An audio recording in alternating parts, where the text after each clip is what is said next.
அண்மை செய்தி. கூலிப்பை ஏன் தடை செய்யக்கூடாது என உயர்நீதிமன்ற நீதிபதி கேள்வி ஒன்றை எழுப்பியிருக்கிறார். அதனை அண்மை செய்தியாக பார்த்துக் கொண்டிருக்கிறோம்.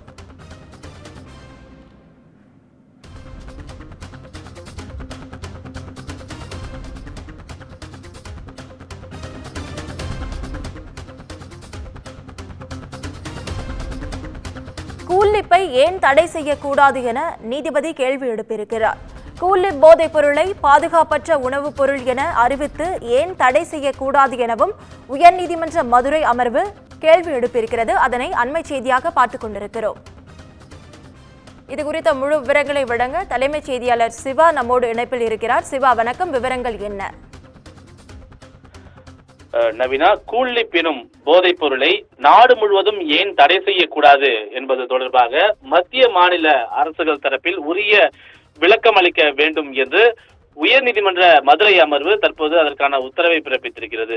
குறிப்பாக இந்த வழக்கு உயர்நீதிமன்ற மதுரை அமர்வில் நீதிபதி பரத சக்கரவர்த்தி தானாக முன்வந்து இது தொடர்பான ஒரு வழக்கை எடுத்திருக்கிறார். அப்போது மத்திய மாநில அரசு வழக்கறிஞர்களை நீதிமன்ற அறைக்கு வரும்படி அவர் தெரிவித்திருந்த நிலையில எதற்காக அவர் அழைக்கிறார் என்ற ஒரு கேள்வி இவர்கள் இருவர் மத்தியிலும் எழுந்திருந்தது. இந்த நிலையில்தான் அவர் தெரிவித்த இந்த கருத்து என்பது மிகவும் ஒரு முக்கியமான ஒரு கருத்தாகவும் ஒரு உத்தரவாகவும் பார்க்கப்படுகின்றது. ஏனென்றால் தமிழகத்தில் கூலிப் எனக்கூடிய இந்த போதைப் பொருளை விற்பனை செய்த வழக்கில் ஜாமீன் கோரி பல வழக்குகள் நிலுவையில் இருக்கின்றன. தொடர்ந்து பல வழக்குகளை நாம் விசாரிக்க வேண்டி வருகிறது. குறிப்பாக பள்ளி மாணவர்கள் இதற்கு அடிமையாகி இருப்பது இந்த வழக்கின் மூலமாக தெரிய வருகிறது என்று நீதிபதி பரத சக்கரவர்த்தி தெரிவித்திருக்கிறார்.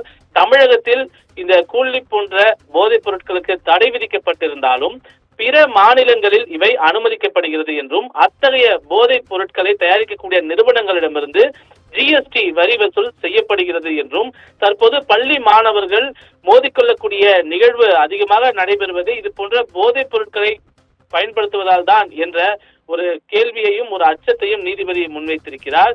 எனவே இதனை குழந்தைகளை நாம் எவ்வாறு பாதுகாக்க போகிறோம் என்ற ஒரு பொது அக்கறையோடு அவர் இந்த கேள்வியை முன்வைத்திருக்கக்கூடிய அதே வேளையில போதைப் பொருட்களை பயன்படுத்துவதால் பாதிக்கப்படக்கூடிய மாணவர்களுக்கு கவுன்சிலிங் வழங்குவது, மருத்துவ பரிசோதனை செய்வது போன்ற நடவடிக்கைகளை எல்லாம் இனி எடுக்கலாம் என்ற ஒரு கருத்தையும், அதே போல மாணவர்களுடைய கல்வியும் பாதிக்கப்படாமல் இவை இருக்க வேண்டும் என்ற ஒரு கருத்தும் தெரிவிக்கப்பட்டிருக்கிறது. தமிழகத்தில் இருக்கக்கூடிய அனைத்து பள்ளிகளிலும் கூலிப் எனக்கூடிய இந்த போதைப் பொருளை பயன்படுத்துவது அதிகமாக இருக்கிறது. எனவே அதனை ஒரு பாதுகாப்பற்ற உணவுப் பொருள் என அறிவிக்க வேண்டும் என்றும் இதனை நாடு முழுவதும் ஏன் தடை செய்யக்கூடாது என்பது தொடர்பான ஒரு முழுமையான ஒரு விளக்கத்தை அறிக்கையாக மத்திய மாநில அரசுகள் தரப்பிலிருந்து தாக்கல் செய்ய வேண்டும் என்று ஒரு உத்தரவை பிறப்பித்து இந்த வழக்கினுடைய விசாரணையை செப்டம்பர் 20ஆம் தேதிக்கு நீதிபதி பரத சக்கரவர்த்தி ஒத்திவைத்திருக்கின்றார்.